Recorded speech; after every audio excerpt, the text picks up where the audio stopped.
بسم اللہ الرحمن الرحیم، السلام علیکم۔ ایچ اردو کہانی پر ناول دلہن قسط نمبر 13۔ بالآخر صادق احمد کو مراد کی ضد کے آگے ہار ماننی پڑی۔ کوئی اور ہوتا تو وہ ان سے جھگڑا کرتے، لیکن وہ ان کے مرحوم بھائی کا بیٹا تھا اور ان کی ایک ہی نشانی تھا اور انہیں عزیز بھی تھا۔ وہ چپ چاپ وہاں سے واپس چلے گئے۔ کیا بھائی، ہمیں تو آپ کی شادی کی بہت ارمان تھے۔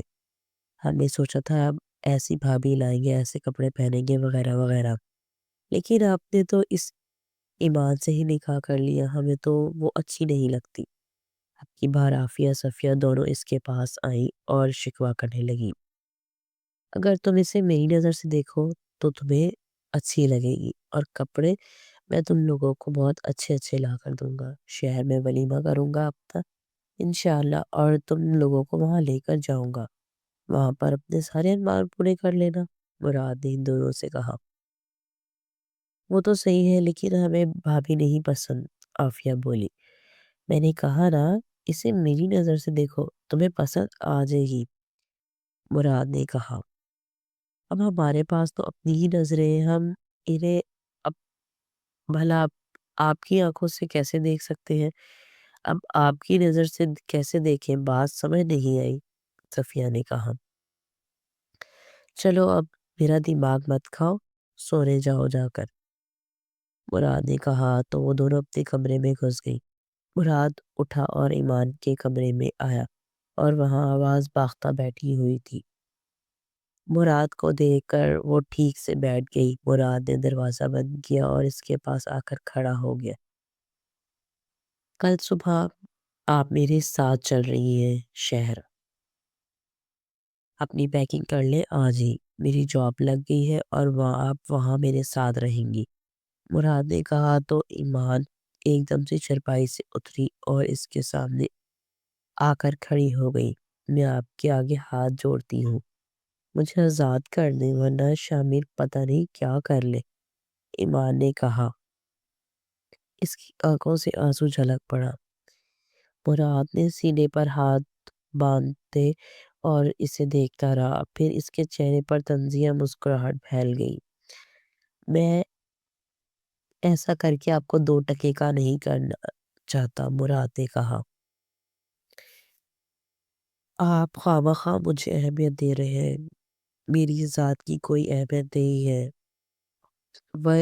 میں ونی میں آئی تھی، میں صرف کام کے لیے بنی ہوں، میں غلام ہوں، باندھی ہوں، اور اس سے زیادہ میری کوئی حیثیت نہیں۔ ایمان اب چارپائی کے کنارے سے ٹیک لگا کر بیٹھ گئی۔ مراد حیرت سے اسے دیکھتا جا رہا تھا۔ میں نے کہا نا، آپ اپنا سامان باندھ لیں، صبح ہوتے ہی ہم دونوں یہاں سے چلے جائیں گے، مراد نے کہا۔ آپ کو جانا ہے تو چلے جائیں، لیکن مجھے کہیں نہیں جانا، ایمان نے کہا، اس کا سر جھکا ہوا تھا۔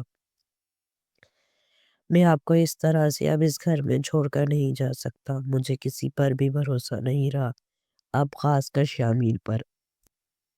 میں آپ کو اس کے ساتھ اس گھر میں اکیلا چھوڑ کر نہیں جا سکتا، مراد نے اس بار سختی سے کہا۔ ایمان سوچ میں پڑ گئی۔ میں نے کبھی بھی آپ کے بارے میں نہیں سوچا اس طرح سے، میرے دل میں ہمیشہ سے شامل تھے، میرے لیے بہت مشکل ہے ان کے علاوہ کسی اور کا سوچنا، ایمان نے چہرہ دوسری طرف پھیر کر کہا۔ اب کچھ نہیں ہو سکتا، مراد کہہ کر وہاں سے چلا گیا۔ بیوقوف لڑکی، کیوں اپنے پاؤں پر کلہاڑی مار رہی ہو، جبکہ قسمت میں تمہیں اتنا اچھا موقع دیا۔ چلی جاؤ، مراد کے سعادہ نے صرف تم سے کام کروانے کے لیے یہ سب کچھ کیا ہے، تاکہ وہ تمہیں ساری زندگی نوکرانی بنا کر رکھ سکے، وہ بھی مفت کی، کیونکہ اس نے دیکھ لیا تھا کہ تم شامل کے دل سے اتر چکی ہو۔ تم جاؤ گی تو ان کو لگ پتا جائے گا، جب سارا کام کرنا پڑ جائے گا ماں بیٹیوں کو، سکینہ نے سمجھایا۔ پر شامیر، ایمان نے کہا، بھول جاؤ شامیر کو، ذلت اور رسوائی کے سوا اس نے تمہیں دیا ہی کیا ہے؟ سکینہ نے اس کا برین واش کیا، لیکن پھر بھی اس کا ذہن مراد تو قبول نہیں کر پا رہا تھا، اور نہ ہی تو یہاں سے جانا چاہتی تھی۔ اسے بس یہی خوف تھا کہ شامر پیچھے کوئی ہنگامہ کرے گا۔ اس کے دل میں شامر کا خوف اس قدر بیٹھ چکا تھا کہ وہ اس سے آگے کچھ سوچ ہی نہیں پا رہی تھی، بس اپنی منزل کی طرف رواں دواں تھی۔ ایمان مراد کے ساتھ شہر جا رہے تھے اور کس دل سے تیار ہوئی تھی وہ نہیں جانتی تھی۔ مراد نے ضد کی کہ اسے آنا ہی پڑا۔ سکینہ نے بھی اسے بہت سمجھایا، لیکن وہی ایک خوف اس کے دل میں تھا اور اسے شامر کا خیال آ رہا تھا۔ وہی شامر کے غصے سے ڈر لگ رہا تھا۔ اس کے دل میں اب شامر کا اتنا خوف بٹھا چکا تھا کہ اسے یہ بھی ہوش نہیں تھا کہ اب شامر کا اس سے کوئی رشتہ نہیں۔ کچھ لوگ ایسے ہی ہوتے ہیں، بنا کسی حق اور باطل کے، بنا کسی رشتے کے ہمارے سروں پر حاوی ہو جاتے ہیں۔ ان کا خوف ہمیں جینے نہیں دیتا، ان کا خوف ہمیں خوشیاں محسوس کرنے نہیں دیتا، ان کا خوف ہمیں آزادی تک محسوس کرنے نہیں دیتا، اور ایسے لوگوں کو ہم خود پر سر چڑھا لیتے ہیں۔ ایک ایسا شخص جس نے ہر پل کی تذلیل کی، ایک ایسا شخص جس نے دوستوں کے بیچ میں اس کے راز فاش کی، ایک ایسا شخص جس نے مطلب کے لیے محبت دکھائی، ایک ایسا شخص جس نے الزام لگایا، جس نے شک کی بنا پر اس سے صفائی کا موقع دیے بغیر رشتہ توڑ دیا۔ ایمان کے ذہن میں آج بھی وہی شخص سوار تھا۔ وہ اپنے مہربان شوہر کے پہلو میں بیٹھی اس شخص کا سوچ رہی تھی۔ گاؤں سے شہر تک یہ 8 گھنٹے کا سفر بھی اختتام پذیر ہوا۔ وہ دونوں بس سے اترے اور مراد نے رکشے والے کو اشارہ کیا، اپنا سامان اس میں ڈالا اور ایمان کو بٹھایا اور خود بھی بیٹھ گیا۔ شام ہونے والی تھی، رکشہ ایک بلڈنگ کے قریب آ کر رکا۔ وہ دونوں رکشے سے اترے۔ وہاں پر ایک شخص مراد کے انتظار میں کھڑا تھا۔ یہ لو اپنے فلیٹ کی چابی۔ اس شخص نے چابی مراد کے حوالے کرتے ہوئے کہا اور آدھا سامان اٹھایا، آدھا مراد نے اٹھایا۔ بلڈنگ میں تیسری منزل پر موجود وہ ایک فلیٹ میں داخل ہوئے۔ یہ 2 کمروں کا ایک نیا فلیٹ تھا جس کی دیواروں سے رنگ کی بو آ رہی تھی۔ سفید رنگ شدہ دیواریں چمک رہی تھی۔ چھوٹے سے لانچ کے ساتھ اوپن کچن نظر آ رہا تھا اور ایک پتلی سی گلی جیسی جگہ تھی۔ آگے 2 دروازے دکھائی دے رہے تھے، وہ یقیناً کمروں کے تھے۔ ضرورت کا جو سامان تم نے لکھ کر دیا تھا وہ میں لے کر رکھ دیا، جو رہ گیا تم خود لے آنا، اب میں چلتا ہوں۔ وہ شخص یقیناً مراد کا دوست تھا جس نے مراد کے کہنے پر پہلے یہ سارا انتظام کر رکھا تھا۔ اس کا نام جنید تھا۔ کوئی کام ہوا تو فون کر لینا، میرا فلیٹ یہ سامنے ہی ہے، جنید نے کہا اور وہاں سے چلا گیا۔ ایمان جلدی سے ایک کمرے میں گھس گئی۔ اس سے مراد سے الجھن ہو رہی تھی۔ وہاں پر خالی کمرے میں ماربل پر ہی بیٹھ گئی اور سوچنے لگی۔ ارے آپ نیچے کیوں بیٹھی ہے؟ مراد نے کہا اور لاؤنج میں موجود فوم کمرے میں لے کر آیا۔ اس پر آرام کریں، آپ تھک گئی ہوں گی، مراد کہہ کر باہر آیا۔ وہ سمجھ گیا تھا کہ ایمان اس سے کترا رہی ہے۔ اس نے دوسرا فوم اٹھایا اور دوسرے کمرے میں ڈال دیا۔ لاؤنج میں سامان جو رکھا ہوا تھا وہ بے ترتیب تھا۔ یہ تو اب صبح ہی جا کر سیٹ ہونا ہے تھا۔ مراد دوسرے کمرے میں لیٹ گیا، وہ بہت تھکا ہوا تھا۔ پھر اسے خیال آیا کہ ایمان کو چائے کی طلب ہوگی، اسے خود بھی طلب ہو رہی تھی سفر کی وجہ سے، اور سوچ ہی رہا تھا کہ ڈور بیل بجی۔ مجھے لگا تمہیں چائے کی ضرورت ہے۔ اس وقت جنید چائے لے کر حاضر ہو گیا۔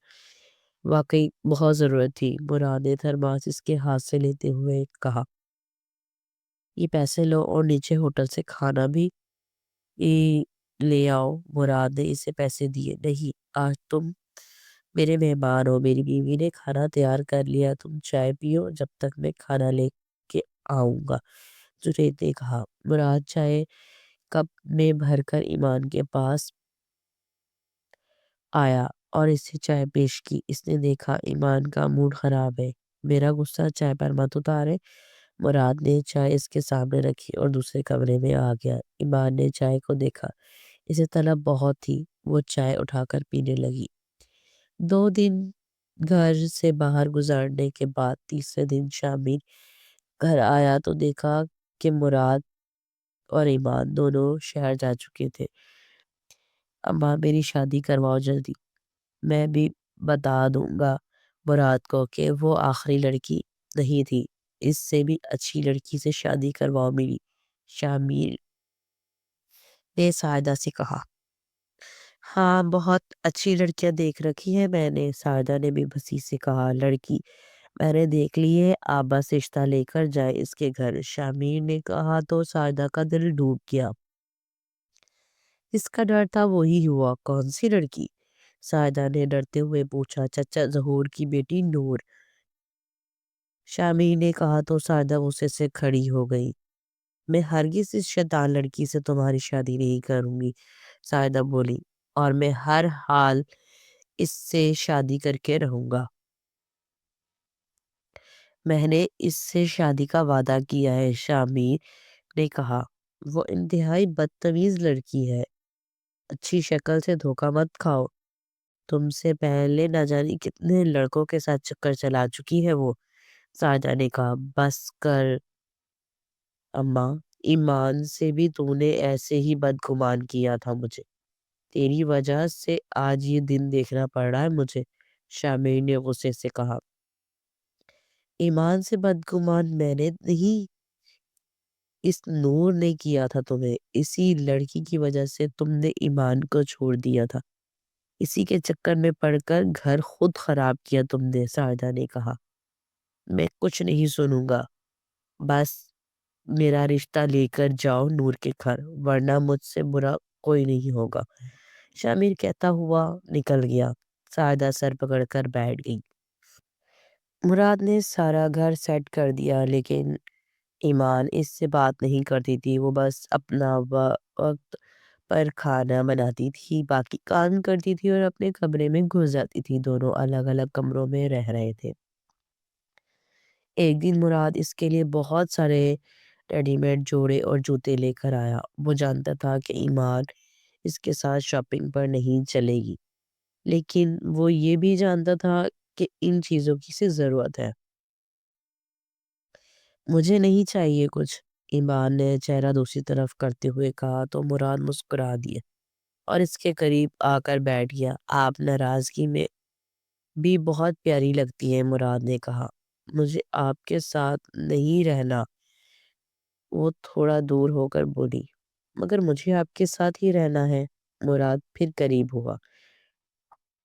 آپ جائیں یہاں سے، ایمان نے پریشانی سے کہا۔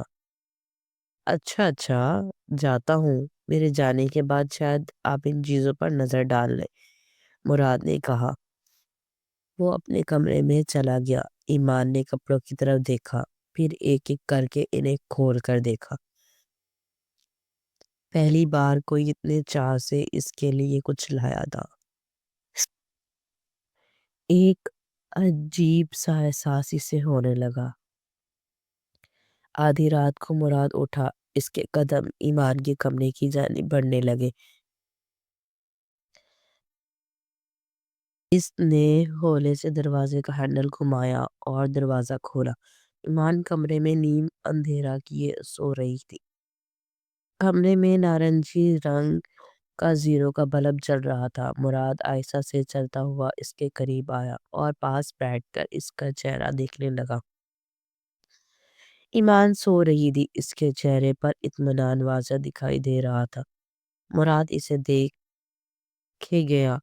انمول لڑکی، دنیا نے تمہیں کتنا بے مول کر دیا، مگر میں ایسا ہونے نہیں دوں گا، مراد نے اس کے قریب ہو کر سرگوشی کی، پھر اس کے چہرے سے ایک لٹ ہٹائی تو اس کی آنکھ کھل گئی۔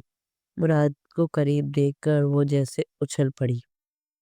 آ- آپ آپ یہاں کیا کر رہے ہیں اس وقت؟ ایک ایمان ایک دم سے اٹھ بیٹھی۔ اپنی بیوی کو دیکھ رہا ہوں، آپ کو کوئی پرابلم؟ مراد نے ایبرو اچکا کر کہا۔ جاری ہے امید کرتی ہوں آپ کو میرا ناول پسند آ رہا ہوگا، میرے چینل کو لائک، سبسکرائب اور شیئر ضرور کریں۔